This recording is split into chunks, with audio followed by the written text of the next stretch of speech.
Tonsils बच्चों में ये बहुत ही कॉमन है।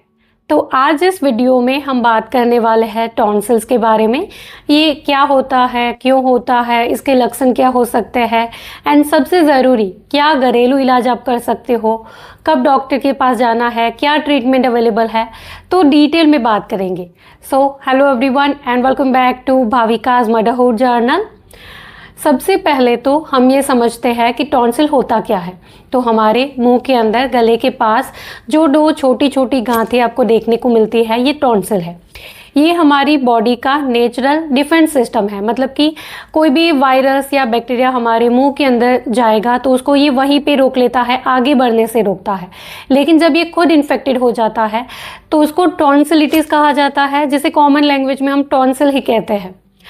अब बात करते हैं कि ये क्यों होता है, इसके पीछे कारण क्या हो सकते हैं। तो जैसे कि ये वायरल इन्फेक्शन की वजह से हो सकता है, सर्दी ज़ुकाम की वजह से हो सकता है, या बैक्टीरियल इन्फेक्शन की वजह से भी हो सकता है, या फिर जैसे गंदा पानी पीने की वजह से, या ठंडी चीज़ों का अगर आपका बच्चा बहुत ज़्यादा सेवन करता है तो उसकी वजह से भी टॉन्सिल हो जाते हैं, या फिर अगर बच्चे की इम्यून सिस्टम बहुत ही वीक है तो उसकी वजह से भी जो टॉन्सिल होते हैं वो बड़े हो जाते हैं। अब बात करते हैं इसके लक्षण के बारे में। तो टॉन्सिल की वजह से कई बार बच्चे को बुखार आ जाता है, या फिर उसको खाना खाने में परेशानी होती है, गले में खराश होती है, इवन कई बार तो पानी पीने में भी उसको परेशानी हो सकती है। जो आप बच्चे की मुंह के अंदर देखोगे तो ये जो दो छोटी छोटी गांठें टॉन्सिल की होती है वो साइज में आपको थोड़ी सी बड़ी देखने को मिल सकती है। उसके ऊपर रेडनेस हो सकती है, या फिर सफ़ेद कलर की परत भी आपको देखने को मिल सकती है। बच्चे को गले में दर्द हो सकता है, या कई बार टॉन्सिल की वजह से उसको कान में दर्द हो सकता है, या सर दर्द भी हो सकता है, बुखार ज़्यादा हो सकता है। तो ये कुछ इसके लक्षण हैं। फिर बात करते हैं इसकी होम रेमेडीज़ के बारे में। तो टॉन्सिल्स के लिए गुनगुना पानी बेस्ट है। आप बच्चे को गुनगुना पानी पीने के लिए दे सकते हो, इससे उसको काफ़ी आराम मिलेगा। या फिर दिन में 2 से 3 बार गरारे करवा सकते हो गुनगुने पानी से। और अगर आप चाहो तो गुनगुने पानी के अंदर नमक डाल सकते हो, या शहद डाल सकते हो, या हल्दी डाल सकते हो। इससे भी उसको काफ़ी आराम मिलेगा, दर्द ठीक हो जाएगा, और खाना खाने में और जो पानी पीने में उसको परेशानी हो रही थी उसमें भी उसको काफ़ी हद तक आराम मिलेगा। या हल्दी वाला दूध भी आप उसको दे सकते हो। रात को सोने से पहले हल्दी वाला दूध अगर आप देते हो तो इससे भी उसको आराम मिलेगा, क्योंकि हल्दी के अंदर एंटीबैक्टीरियल प्रॉपर्टीज़ होती है, तो ये भी काफ़ी इफ़ेक्टिव होता है। या फिर जो विक्स की छोटी छोटी जो गोलियां होती है, जो टॉफ़ीज़ होती है, वो भी आप बच्चे को खाने के लिए दे सकते हो। इससे भी काफ़ी हद तक उसको आराम मिलेगा। फिर बात करते हैं कि कब डॉक्टर को कंसल्ट करना है। तो जैसे कि अगर टॉन्सिल बच्चे के बड़े हुए हैं, गले में दर्द है और उसके साथ उसको बुखार भी बहुत तेज़ है, तो आप ज़रूर से डॉक्टर को कंसल्ट कर सकते हैं। या फिर अगर बच्चे को बार बार टॉन्सिल हो रहा है तो भी डॉक्टर को ज़रूर से कंसल्ट करना चाहिए। डॉक्टर इसके लिए कुछ मेडिसिन आपको दे सकते हैं, एंड कुछ सिचुएशन ऐसी होती है जिसमें डॉक्टर आपको टॉन्सिल्स निकालने की भी सलाह दे सकते हैं।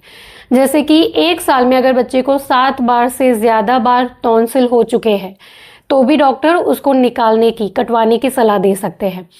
या फिर जैसे कि 2 साल में उसको 5 बार से ज़्यादा टॉन्सिल हो चुके हैं, जैसे कि दोनों साल में 5-5 बार से ज़्यादा टॉन्सिल हो चुके हैं, तो भी डॉक्टर उसको निकालने की सलाह दे सकते हैं। या 3 साल में, तीनों साल में 3-3 बार से ज़्यादा हो चुके हैं टॉन्सिल, तो भी डॉक्टर उसको निकालने की सलाह आपको दे सकते हैं। निकालने की प्रोसेस भी बहुत ही सिंपल है, कोई ज़्यादा बड़ी सर्जरी नहीं है, तो इसके लिए भी आपको डरने की, घबराने की ज़रूरत नहीं है। लेकिन आपको ये ध्यान रखना है कि ये जो टॉन्सिल की परेशानी होती है, ये जो टॉन्सिल होते हैं, ये 3 साल से लेकर के 8 साल तक बहुत ज़्यादा एक्टिव होते हैं। तो जैसे कि अगर आपका बच्चा 8 साल से बड़ा हो जाएगा तो उसके बाद टॉन्सिल इनएक्टिव हो जाते हैं, और ये जो बार बार बच्चे को टॉन्सिल होते रहते हैं ये भी काफ़ी हद तक ठीक हो जाता है। तो जैसे कि अगर आपका बच्चा 7 साल का है या 8 साल का है तो आप टॉन्सिल निकलवाना अवॉइड भी कर सकते हो। या फिर जैसे अगर आपका बच्चा छोटा है, 3 साल का है या 4 साल का है, तो आप 8 साल तक वेट तो करोगे नहीं, तो उस केस में आप ज़रूर से उसको निकलवा सकते हो।